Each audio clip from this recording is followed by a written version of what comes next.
Africa Media Live TV. Kindly subscribe to our YouTube channel to get updated on the trending gist, latest news all over the world. Like our page, subscribe, and share with friends. Thank you.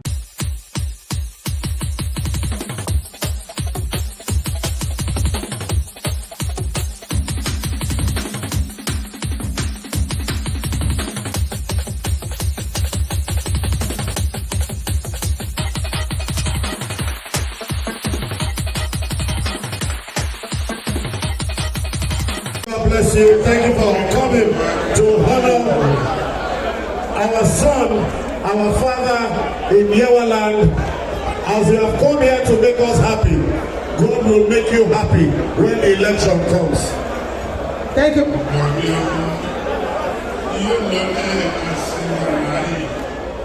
Thank you very much.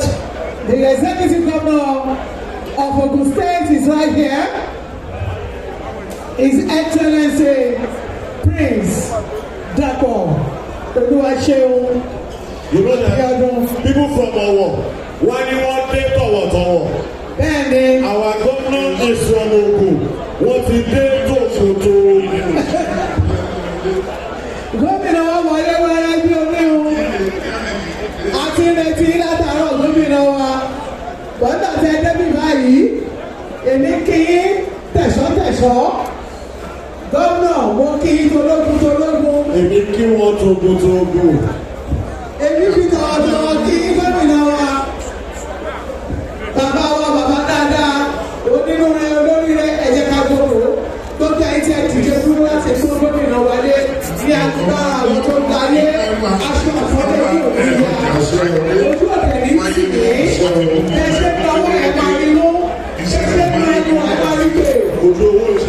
Bẹ́ẹ̀ ni ojú owó òkè ń pọ́n dàda o. Bẹ́ẹ̀ ni ojú owó òkè ń pọ́n gbogbo wa o. Mọ̀táì wọ́n ní kí gómìnà wọ dáadáa. Mọ̀táì àti Alhaji Chief Abiodun Òkè Sọjọ́. Sanwó-Olú ambassador. The Sanwó-Olú ambassador. Maybe we should. Àwọn tí Sanwó-Olú lélẹ́yìn. Let's start Dapo Abiodun ambassadors. Come on, Lemo. Yes, I want to manage Dapo Abiodun ambassadors.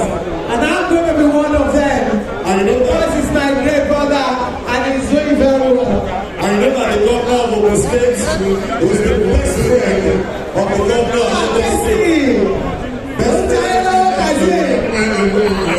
Ọmọ màmá mi alájà Aisha ló ń jayé lọ́wọ́. Èèyàn tẹ̀lé ní Dubai. Welcome to Nigeria. The land of the living. Kẹ́sì ìmọ̀lẹ́kọ̀ọ́ Dubai wá. Kẹ́sì ìwọ́dà. Wọ́n máa kí wọn káàkiri náà. Wọ́n kí gbogbo àwọn èèyàn níjọ́kọ̀. Lọ́tún lọ́sì. Gbogbo ẹ̀yọ́ ọmọ ògùn tẹ wá bí akíyí o. That shows the value he has for the people of Yewaland. Bẹ́ẹ̀ni. The respect he has for the people of Yewaland. Bẹ́ẹ̀ni. Mr. Governor, as your brother, our son, our father, God will honor you. Amen. Ẹ jẹ́ ká jókòó àwọn tí a wà ní ìdúró. You will be seated, God bless you. Thank you very much, you will be seated. God bless you. Gómìnà wa ojú omi tì í. Gbogbo ara ni mo fi kí bàbá. Gbogbo ara ni mo fi kí bàbá. Ìgbà tí mo rí bẹ́ẹ̀ ni ìgbà tí bàbá mi Chief Evangelist Dr. Ebenezer Ode Fábíyì tí wọ́n ṣe 80th birthday. Your Excellency sir, mo wà bí mo kí.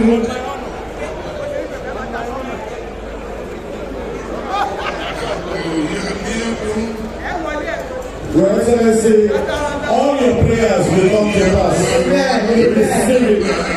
Yes. Where do you talk about this, sir? Mr. Lodano, you are my collateral. That's what you are going to do. Sokopao, you are my collateral.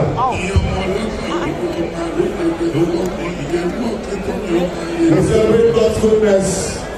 We celebrate God's favor. We celebrate God's grace. Thank you very much, Mr. Governor, for coming to honor our father as we have honored him God Almighty will honor you and make all your dreams come to pass.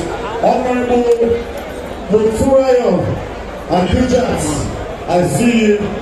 God bless you. Our wonderful honorable, Ogun, active honorable, Honorable Adijat, are you a commissioner now? by the grace of God Almighty. Take your shots and leave so we can continue with the program. I recognize you. All right, right about now, as we have welcomed His Excellency Mr. Governor, it's time for us to continue with the program.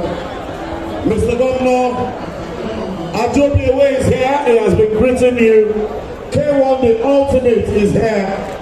We thank you for your support for our leader, the Ashiwaju of the universe, the Jagaban of the world, by the grace of God, the next president of the Federal Republic of Nigeria. And now, honoring you,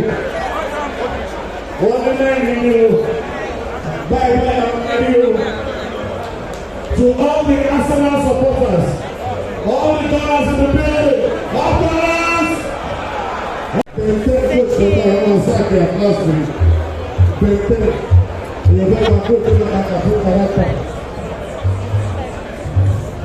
Thank you, Excellency. Thank you for honoring our father. God will honor you. I've told you, take that on and came on the mountain. Gentlemen, are you ready? The king is ready.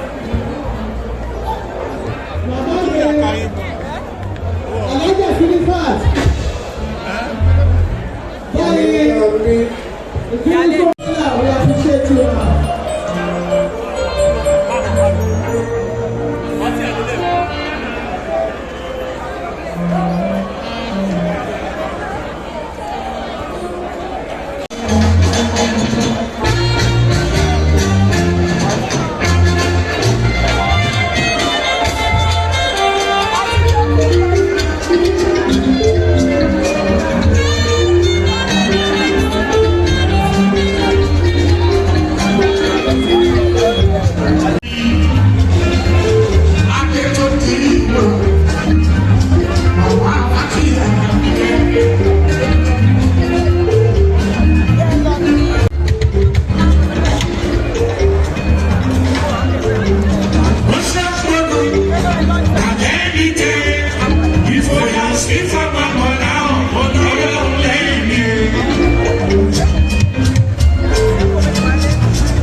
Africa Media Live TV. Kindly subscribe to our YouTube channel to get updated on the trending gist, latest news all over the world. Like our page, subscribe, and share with friends. Thank you.